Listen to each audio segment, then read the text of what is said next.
La idea detrás de medir la sociedad de la información o de medir cualquier cosa no es otra sino influir en lo que está pasando en el progreso. Las empresas deben, en teoría, medir lo que está sucediendo para ver qué está pasando, realizar una acción en función de esa medición y después ver qué impacto ha tenido, y de los políticos esperaríamos exactamente lo mismo, es decir, pensar una acción en función de lo que he medido que está pasando, decido que quiero imprimirle un empuje hacia una parte hacia otra y luego medir ese empuje que le he dado si ha tenido algún efecto o no, o si ha tenido el efecto necesitado o no. Es muy importante para mí entonces la medición, no solamente para saber qué está pasando, sino sobre todo para saber si estamos haciendo algo. O sea, cuando estamos haciendo una política y sobre todo cuando nos gastamos una parte de presupuesto, palabra muy importante no solamente en época de crisis, sino en cualquier época, y no solamente en el ámbito público, sino también en el privado, si nos gastamos un dinero o unos recursos, unos esfuerzos en hacer algo, vale la pena saber si eso ha tenido un éxito o no, y sobre todo si ha tenido el efecto deseado. ¿Qué ha pasado en temas de sociedad de la información? Explicaba Marc más o menos el gran impacto macroeconómico, y hago énfasis en la parte de económico porque creo que es una de las partes importantes. Nos hemos sesgado mucho, lo iré diciendo a lo largo de ahora, hacia la parte, digamos, de economía, de infraestructuras. Marc hablaba de las TIC como telecomunicaciones y no como sociedad de la información. Desde los últimos 20 años, más o menos, que es donde tenemos aproximadamente internet y telefonía móvil al alcance de todo el mundo, el enfoque ha sido ese, infraestructuras. Los primeros grandes informes que tenemos en el mundo, sobre todo el de Naciones Unidas, de la UIT, la Unión Internacional de Telecomunicaciones, que es la agencia de Naciones Unidas que al principio se encargó de poner los estándares del telégrafo, después puso los estándares del teléfono y ahora pone los estándares en parte de internet y de la industria de las telecomunicaciones, digo en parte porque hay más agencias. Lo que hacen es, bueno, medir cuántos cables tenemos y hacen un indicador que es este, disponibilidad. ¿Cuántos metros de cable? ¿A cuánta gente llegan los cables? ¿Qué grueso tienen esos cables? Y básicamente miden eso, disponibilidad, cuántos cables tenemos. Poco más allá, hablo de 96, 97, bueno, también hablaba Marc de ARM, que tiene 98% de cuota de mercado, ¿no? Pues bueno, interesa saber quién tiene esos cables y sobre todo si un país tiene posibilidad para tender los cables. Entonces, primero vemos si tenemos cables o no. En el 96 vemos que tenemos casi ninguno, tenemos el par de cobre y poca cosa más, e intentamos ver las empresas, sobre todo el sector tecnológico, el sector TIC, la industria TIC, si tenemos la industria TIC en un país o en una región como la Unión Europea, y ver si somos capaces de desarrollar el sistema desde dentro.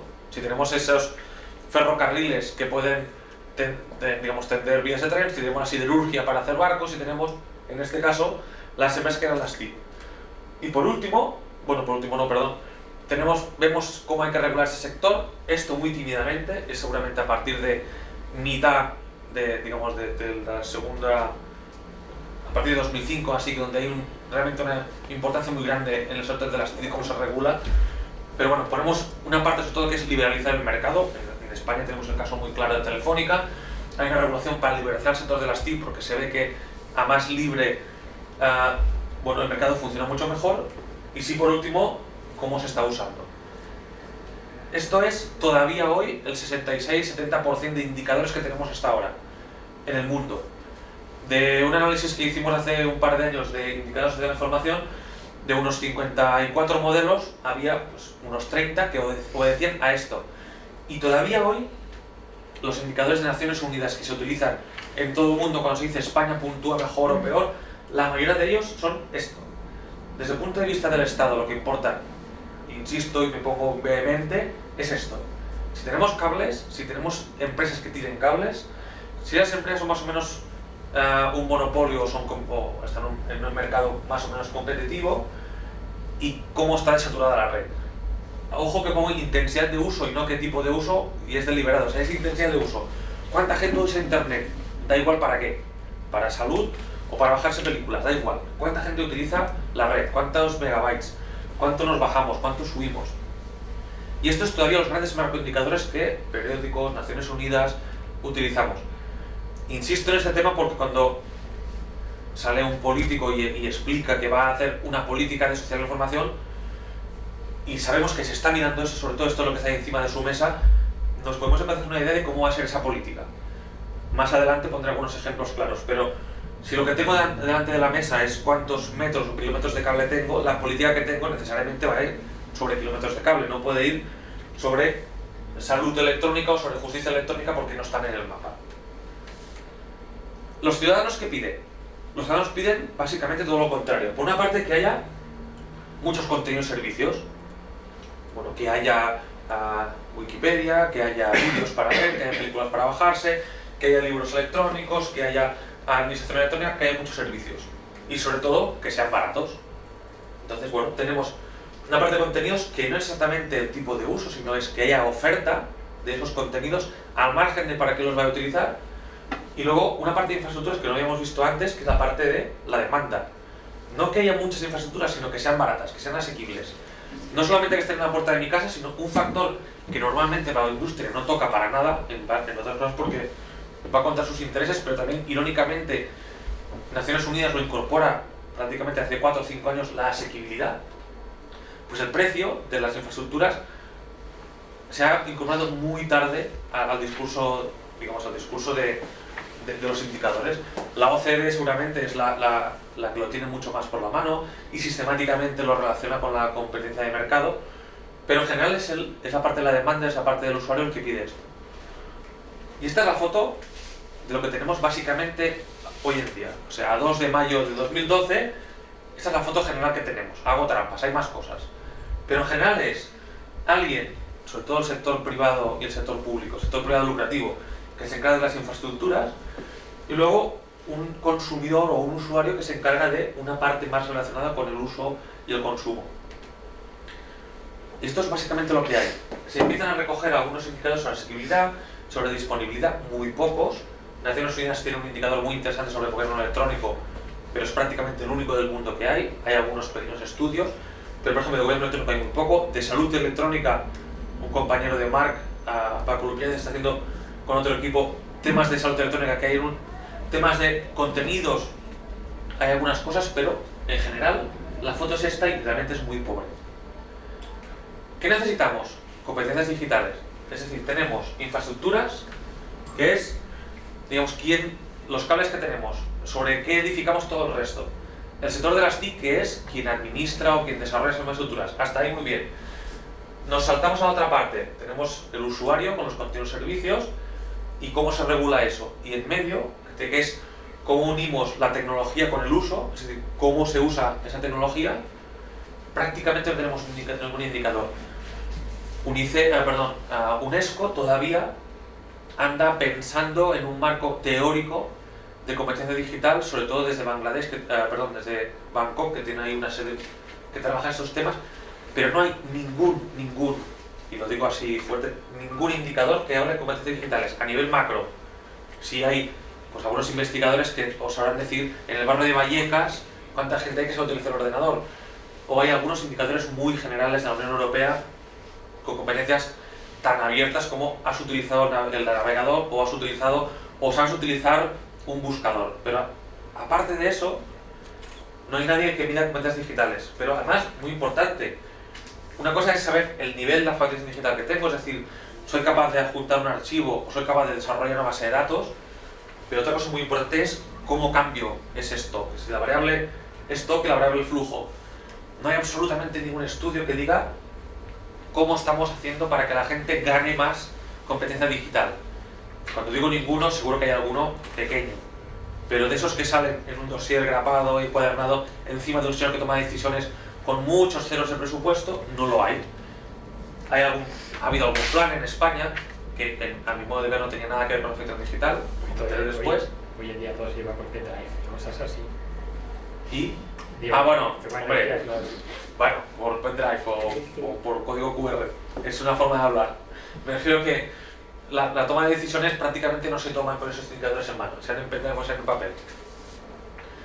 Y sobre todo en temas de formación no hay, además no diré ninguna estrategia, hay algunas estrategias pequeñas de alguna comunidad autónoma, pero a nivel macro no tenemos ni idea de si los franceses saben más que nosotros o menos en temas de internet.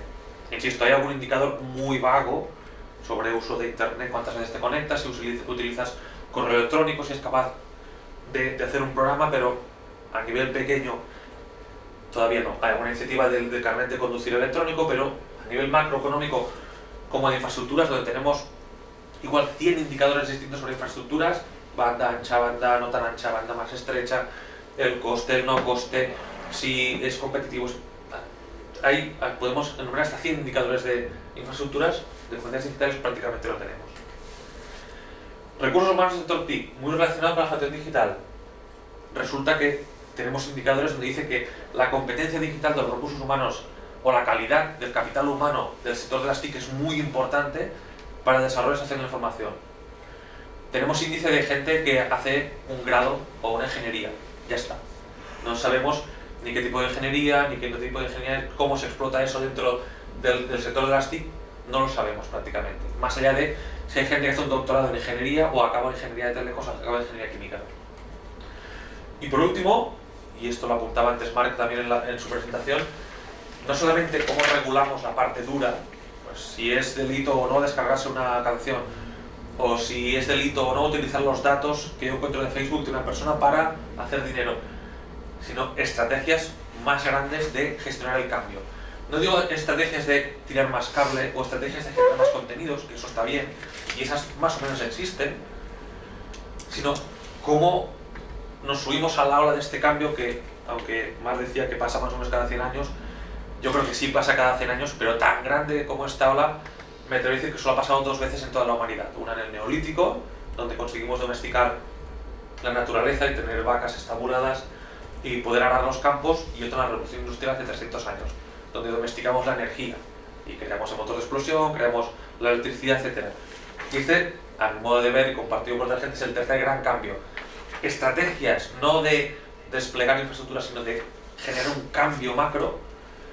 Personalmente creo que no las hay mucho, en parte porque la parte fundamental de ese cambio, que es las personas, no están. Y además, quiero añadir este cambio de paso aquí. No es solamente, recuerdo que había antes, intensidad de uso, no saber cuánta gente utiliza Internet, sino para qué. Y esto me apunta a Marc, o se apuntaba en Twitter, para más democracia, para mejor salud, para más bienestar, aparte del crecimiento económico, que también es muy interesante, para una mejor educación, para etcétera, etcétera, etcétera. Es decir, para nuestro día a día, para ser más sociables, para encontrar trabajo. Todavía nos cuesta mucho encontrar, aparte de muchas redes de telecentros que sí lo empiezan a utilizar, ver políticas de uso eficiente y eficaz. Esto sencillamente no se mide. Se mide el impacto económico, se mide el PIB, todos los gráficos que ha dado Marc, y eso también está bien. Al fin y al cabo, en el crecimiento, de momento, en el modelo que tenemos no hay bienestar, pero habría que ver si ese cambio nos va a dejar nuevos excluidos, ya no digitales, excluidos, punto, o realmente todo el mundo va a estar incluido. Algunos ejemplos de lo que he dicho. La definición que tiene el Instituto Nacional de Estadística o el Observatorio Nacional de Telecomunicaciones Social e Información, que son los dos grandes agencias que tenemos en España que miden y analizan y estudian la sociedad de la información. Cuando hablan de usuario de Internet, lo que sale en los periódicos, lo que se pone en la mesa del político y lo que nos quedamos por primera vez siempre es: ¿has utilizado alguna vez Internet? Ese es el gran dato. Cuando dicen 25 millones de internautas es: ¿has utilizado alguna vez Internet? El siguiente paso, que es: ¿has utilizado esta semana Internet?, nos hemos cargado 5 millones de personas. En un país de 47 millones es una proporción bastante grande. Perder 5 millones de paso. Pero cuando tenemos Twitter en tiempo real, preguntarle a alguien si utiliza Internet una vez a la semana, se me antoja que nos quedamos cortos. Entonces, a mí una pregunta, dime. No, supongo que quien utiliza Twitter habitualmente no es que utilice Internet una vez a la semana, sino que debe estar utilizando día sí día también, y hora sí hora también. La pregunta es si cuando hablamos de usuarios de Internet nos sirve con preguntar si has utilizado alguna vez Internet, o si tan solo es: ¿has utilizado esta semana Internet? Sino, ¿estás pegado al ordenador o al teléfono móvil todo el día, sí o no? Porque al fin y al cabo, y vuelvo al tema de la democracia electrónica, para hacer democracia electrónica no basta con consultar una vez a la semana el programa del partido y votar, sino que hay que estar en el debate, hay que estar en ese ágora, debatir propuestas, conocer más cosas. Para un tema de salud digital hay que poder estar conectado todo el día para poder ver en la Wikipedia, en las webs médicas acreditadas, la información que es, poder pedir hora, poder no pedir hora, recibir las radiografías por internet. Con eso cada vez menos sirve una vez a la semana. Entonces, ojo con esta información que tenemos. Entonces, ojo con poner el pie o el peso del pie en indicadores que son como mínimo un poco débiles. No diré engañosos, pero son débiles.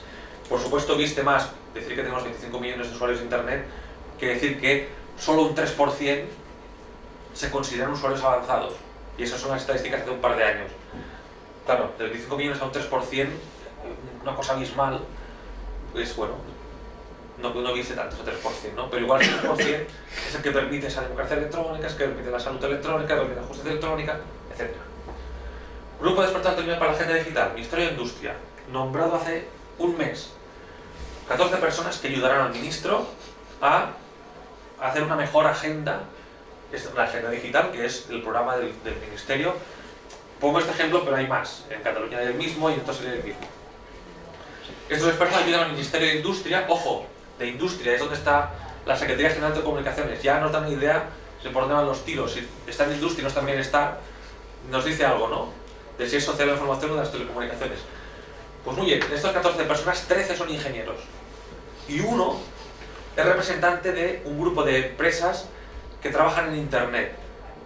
La administración pública no está. Bueno, ya está el ministro. ¿Y las administraciones locales, las diputaciones, dónde están? Los usuarios no están. La sociedad civil organizada sin organizar no está. Las empresas que no son tecnológicas no están.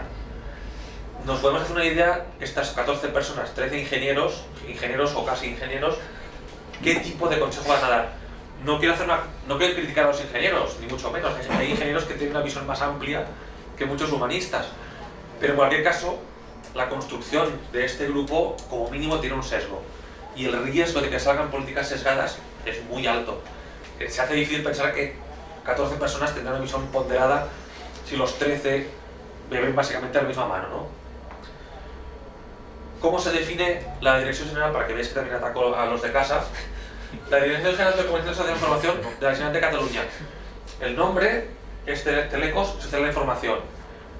De los 14 o 15 puntos que tiene el nombramiento, la creación de la dirección y el nombramiento del director general, que es un Telecos también, básicamente dice: vamos a regular el espectro de ondas, vamos a regular el despliegue de la fibra, vamos a hacer que la contratación de servicios TIC por la parte de la administración sea racional, cosas que están muy bien.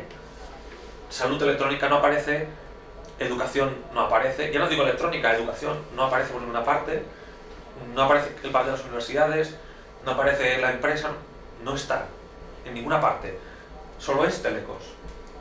Se me antoja un poco sesgado. Escuela 2.0, el proyecto del anterior gobierno, pero replicado en todas las comunidades autónomas o casi todas en España, así que la culpa son para todos, de llevar las TIC a la escuela.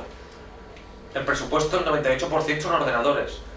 Un proyecto pedagógico donde el 98% son ordenadores, en aquellos indicadores que ponía antes, se me antoja que está todo arriba, ¿no? En cambio, educación, que estaba en medio, competencia digital y uso efectivo, que estaba en este rincón, solo tiene un 2%. Es complicado defender que Escuela 2.0 y todas sus derivadas para dentro y para afuera, ojo, y copiado a Estados Unidos, que lo mejor viene de allí siempre, pues copiado a Estados Unidos, el 98% se gaste estrictamente en maquinaria. Sabiendo que el gobierno escuchó de una oreja al señor Bill Gates y de otra oreja a los editores de España, uno se hace una idea que es el 2% casi restante se iba para contenidos digitales, que es digitalización de contenidos, no crear contenidos nuevos, y la formación quedaba prácticamente, y lo digo sin sarcasmo, para la buena voluntad del profesor. Anteproyecto de ley de transparencia, también acabado de cocer, de hecho aún está en el horno porque es un anteproyecto. Nos habla de cómo vamos a hacer más transparente la administración pública y nos dice, resumo mucho, como tenemos internet, vamos a hacer todos los contenidos que tenemos o los vamos a dar por internet. Tú me los pides por email o por un formulario y yo te los doy porque ahora es mucho más fácil por internet. Eso está bien, pero decía antes Marx que estamos en una época de cambios de transformación. En un mundo analógico, hace 300 años, pensar que copiar los manuscritos que se daban en el Parlamento español o en el Congreso, eso tenía un coste, entonces lógico es que la transparencia requería ser pasivo. Cuando me lo pidan yo te lo doy, pero si no, no pongo a nadie a copiar las cosas y los libros para dártelos. Cuando todo es digital y es gratis, yo creo que es una oportunidad perdida para pensar al revés. Y siempre pongo el mismo ejemplo. En la universidad hay una sola aplicación de gestión del expediente. El estudiante ve sus notas allí, el profesor pone las notas de todos los estudiantes y la gestión académica hace los certificados de todo el mundo, pero la aplicación es una. ¿Por qué no tenemos el Excel de la gente que hace las fotocopias, se apunta ahí el número de fotocopias, el dinero que cuesta, en abierto? No hace falta que lo veamos todo, pero la persona que gasta, que lo utiliza una sola aplicación, la persona que es ciudadano, que quiera saber la información, va a la misma aplicación y lo consulta, quien necesita agregado. Es decir, ¿por qué todavía solemos pensar que la información es algo escaso y caro cuando no lo es? Entonces, tenemos una ley que lo que hace es digitalizar lo que ya tenemos sin pensar en que podríamos tenerlo de una forma totalmente distinta, mucho más participada, mucho más abierta por defecto y no cerrada por defecto. Por último, y para cargar ya contra todos, teletrabajo. En España, hasta la última reforma laboral, que incorporó un capítulo nuevo, teletrabajo era trabajar en casa de alguien, y eso eran las amas del hogar. Las amas de casa o los servicios de limpieza eran lo que entendía en España la ley por teletrabajo. En Europa iban más avanzados, pero aquí aún no habíamos traspuesto la ley. Es increíble que tengamos esa definición de trabajo. Ahora es un poco más, ¿no? Pero, por ejemplo, el marco legal es ese, pero los freelancers. Hoy en día una persona con un ordenador, o sea, antes para crear una empresa teníamos que tener capital. Teníamos unas máquinas inmensas, unos altos hornos, una cadena de montaje. Ahora el capital es un ordenador. Cualquier persona con un ordenador sentado en su casa es un empresario. ¿Seguro? Los sindicatos tienen ahora mismo cientos de miles de autónomos y tendrán más, porque como decía Marc, nos estamos terciarizando y son gente que está en casa que técnicamente son empresarios, son autónomos, pero, hombre, como capitalistas comparados con los de hace 100 años se hace difícil de gestionar, ¿no? Solamente son trabajadores descentralizados o centrifugados. El autónomo dependiente, ¿no? ¿Qué se llama? ¿Perdona? El autónomo dependiente. Autónomo dependiente o incluso no dependiente, puede ser que sean personas que trabajan para 1000 otras empresas, pero yo creo que se acerca más a un trabajador que no al gran capitalista que tenía 1000 trabajadores con una inversión de miles de millones. ¿Qué hacen los sindicatos para adaptar esa nueva sociedad que cada vez se difumina eso del capitalista y el trabajador, el obrero y el patrón? Cada vez se difumina más porque cada vez tendremos más gente que con un ordenador sea su propio patrón, pero que evidentemente no son el Banco Santander. ¿Qué estamos haciendo a nivel de esto, a nivel legal, a nivel de sindicatos? Seguimos midiendo los kilómetros de cables que tenemos y nos perdemos, no diré en los detalles, sino igual en lo gordo, ¿no? Pues bueno, esto es mi reflexión, que era un poco complementar a Mar, de decir, ostras, ¿qué estamos midiendo? ¿Qué impacto tiene lo que medimos? Y el impacto que medimos es que si no medimos lo que deberíamos medir, en mi modesta opinión, igual nos dejamos fuera a las personas. Y entonces, bueno, está muy bien que midamos los cables, no os digo que no haya que hacerlo, pero puede que nos estemos dejando fuera la parte gorda, que es el para qué. Entonces medimos el qué y no medimos el para qué. Y queda abierto el debate.